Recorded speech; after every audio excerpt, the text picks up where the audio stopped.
Hello વહાલા વિદ્યાર્થી મિત્રો, કેમ છો?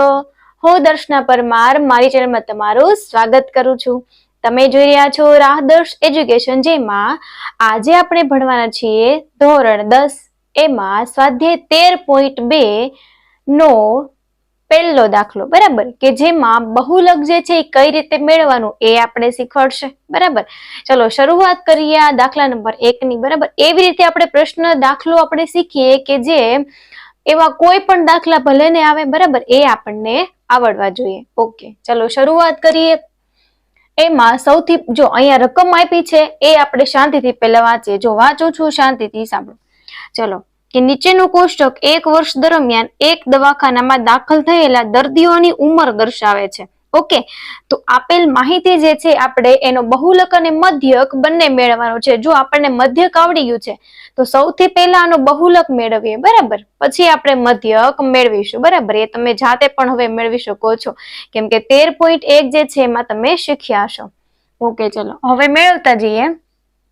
સૌથી પહેલા તો આપણે બહુલક જે છે એ આપણે એમાં સૌથી મહત્તમ આવૃત્તિ ધરાવતો વર્ગ આપણે નક્કી કરવાનો હોય છે, કયો છે.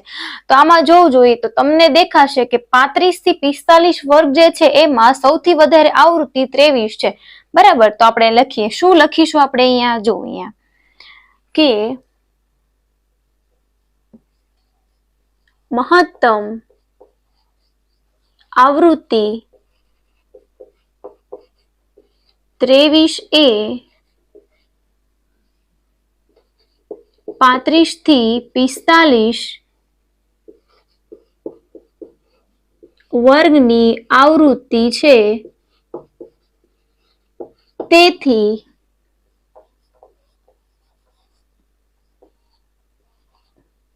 35 થી 45 એ બહુલક વર્ગ છે. બરાબર, એ શું છે? તો કે એ બહુલક વર્ગ છે. બરાબર, હવે બહુલક જે છે એનું સૂત્ર લખો. બરાબર, સૂત્ર લખી અને પછી શા માટે પેલા સૂત્ર લખવું છે એમને ખબર પડશે કે z બરાબર l પ્લસ કૌંસમાં f1 માઇનસ f0 એના છેદમાં 2f1 minus f0 minus f2 ગુણ્યા h. આવું મેં પેલા શા માટે લખ્યું એનું કારણ કહું. જો હવે શું કરવાનું ખબર, આ સૌથી પહેલા l છે તો l કિંમત મૂકવી હોય તો આ જે છે કોષ્ટક આપણે અહીં આપ્યું છે એમાંથી આપણે કિંમત લખવાની છે. પણ l બરાબર શું છે એ આપણને ખબર હોવી જોઈએ ને. તો લખવાનું કે ભાઈ l શું છે, તો જોઈએ કે બહુલક વર્ગની અધઃ સીમા. શું લખ્યું મેં? બહુલક વર્ગની અધઃ સીમા l. આ l જે છે એને શું કહેવામાં આવે છે? બહુલક વર્ગની અધઃ સીમા. અધઃ અને ઉધ્વ, આને અધઃ સીમા કહેવાશે, આને ઉધ્વ સીમા કહેવામાં આવે છે. તો આ બહુલક વર્ગ છે, તો બહુલક વર્ગની અધઃ સીમા કેટલી છે ભાઈ? તો કે 35 છે. તો આપણે 35 લખી દીધું. હવે પછી જો f1, f1 એટલે શું ખબર? તો કે f1 તમારે ન ખબર પડે ને તો શું કરવાનું ખબર? બહુલક વર્ગ જે છે ને એ શું હશે? f0. બરાબર, એની સોરી f1 હશે, એની આગળની આવૃત્તિ f1 અને એની પાછળની આવૃત્તિ f2. એટલે આ જે છે આ શું છે? f0 છે. બરાબર, ઓછા સોરી f1 છે. બરાબર, ઓકે, જો અહીંયા લખતી જાઉં કે બહુલક વર્ગની આપણે શું f1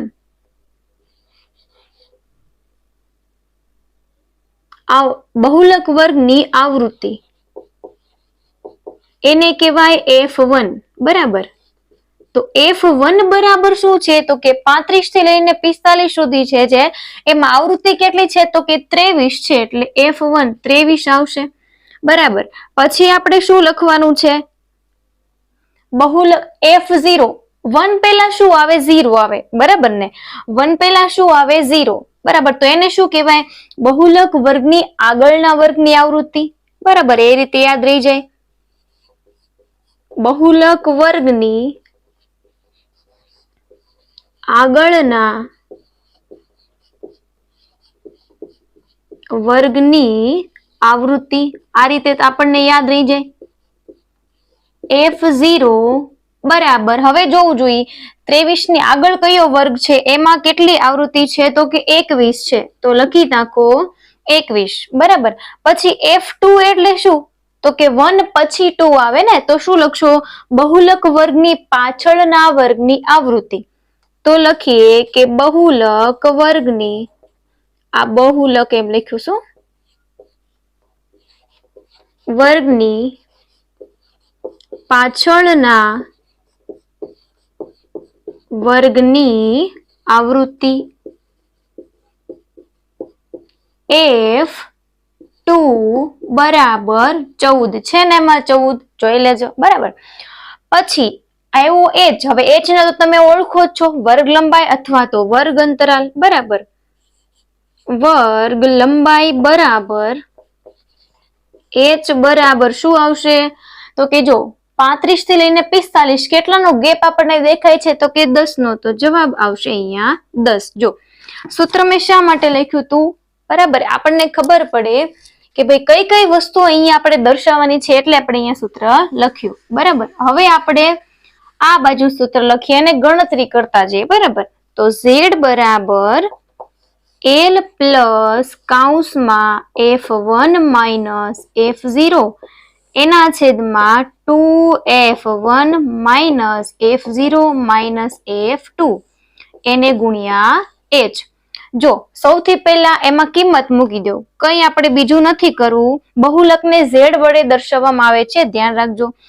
L બરાબર 35 છે, જો આ કિંમત લખવામાં ક્યાંય ભૂલ થવી જોઈએ નહીં, એ ખાસ યાદ રાખજો બરાબર, નકર જવાબ આવશે નહીં। F1 23, F0 કેટલા છે 21, પછી 2F1 કિંમત મૂકો, F1 23, F0 21 અને F2 કેટલા છે 14 ગુણ્યા h, h બરાબર કેટલા છે ભાઈ, તો કે 10 છે, કેટલા છે h બરાબર 10 છે બરાબર, ઓકે। હવે જોઈએ કે હવે આમાં કઈ રીતે થાય એમ છે, જોઈએ સૌથી પહેલા એની બાદબાકી કરો બરાબર, સૌથી પહેલા એની બાદબાકી કરીએ આપણે, ધીરે શાંતિથી આપણે સાદું રૂપ આપવાનું બરાબર, ઉતાવળ નહીં કરવાની સહેજ પણ। 23 માંથી 21 કાઢો, 2 વધ્યા, એના છેદમાં ગુણ્યા 10 આમને રહેવા દઉં છું, ઓકે। 23 2 46, આ માઇનસ માઇનસ પ્લસ થશે, એટલે 2 ને 1 3, 4 ને 1 5 બરાબર, ઓકે। હાલો હવે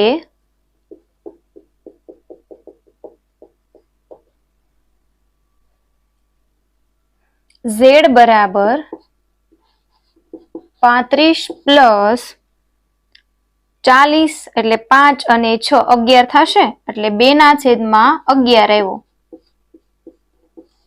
બરાબર, ઓકે। પ્લસ માં છે, હા પ્લસ માં જ આવશે, ગુણ્યા 10, તો z બરાબર 35 પ્લસ 2 ના છેદમાં 11 છે, અથવા તો 20 ભાગ્યા 11।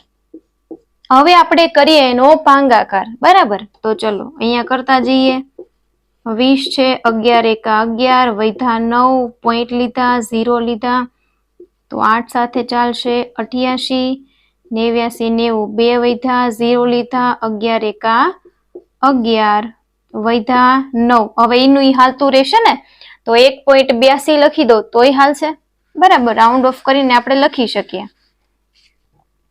તો z બરાબર 35 પ્લસ 1.82, તો 35 અને 1.82 નો સરવાળો કરો, તો 35 માં 1 નાખો, 36.82, બહુલક તમને 36.82 મળશે મિત્રો। કેટલો મેળવો, 36.82 બરાબર, આશરે આપણને એટલો બહુલક મેળવો છે।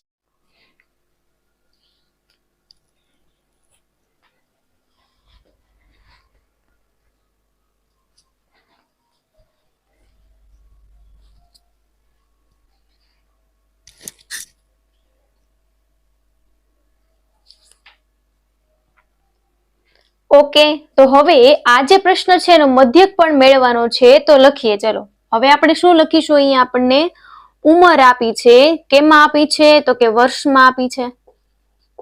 બરાબર, ઉંમર આપી છે વર્ષમાં. બરાબર, કેટલાથી છે? તો કે 10 નો ગેપ છે, 5 થી 15, 15 થી 25, 25 થી 35, 35 થી 45, 45 થી પછી કેટલા છે જોજો એમાં 55, 55 થી 65 સુધી છે. બરાબર, નીચે લખી નાખીએ આપણે કુલ. પછી બાજુમાં શું આપ્યું છે એ જો. ચલો, દર્દીઓની સંખ્યા આપી છે. શું આપ્યું છે ભાઈ? દર્દીઓની સંખ્યા. આને આપણે કહીશું FI. ઓકે, ચલો આપ્યા છે લખતા જાઓ. 6, 11, પછી કેટલા આપ્યા છે? 21, 23, 14 અને છેલ્લે છે 5. બરાબર, ઓકે. હવે કુલ એમાં કઈ આપ્યા છે નહીં, તો આપણે બધાનો કરવો પડશે સરવાળો, એટલે બધાનો સરવાળો થશે 80. હવે આપણે FI પછી મેળવીએ છીએ મધ્ય કિંમત XI. XI ને શું કહો છો તમે? બંને વચ્ચેની સંખ્યા. 5 અને 15 વચ્ચે આવતી સંખ્યા. તો 15 ને 5 20, 20 ભાગ્યા 2 એટલે કેટલા આવ્યા? 10. બરાબર, અથવા તો તમે આ બંનેનો સરવાળો કરી ભાગ્યા 2 પણ કરી શકો. બરાબર, ચલો 30 ને 40 ભાગ્યા 2 20. તો તમને ખબર પડી 10 નો ગેપ આવી રહ્યો છે, તો લખી નાખો 30, 40, 50 અને 60. લ્યો, આમાં કઈ અઘરું છે ખરા? બરાબર, પછી આપણે જો સરખો વર્ગ લંબાઈ સરખી છે એટલે આપણે UI વાળી રીતનો ઉપયોગ કરી શકીએ. તો UI બરાબર XI માઇનસ એના છેદમાં H. અહીંયા લખીએ સિગ્મા FI UI. ઓકે, તો UI કઈ રીતે? તો કે આ જે છે એમાં વચ્ચેની સંખ્યા કઈ છે? તો કે વચ્ચેની સંખ્યા 2 આવી, 30 છે અને 40 છે. તો શું કરીએ? તો કે આપણે નાની સંખ્યા હોય એને એ કહી દઈએ. બરાબર, તમારે 40 ને કેવું હોય તોય ચાલે. બરાબર, ઓકે.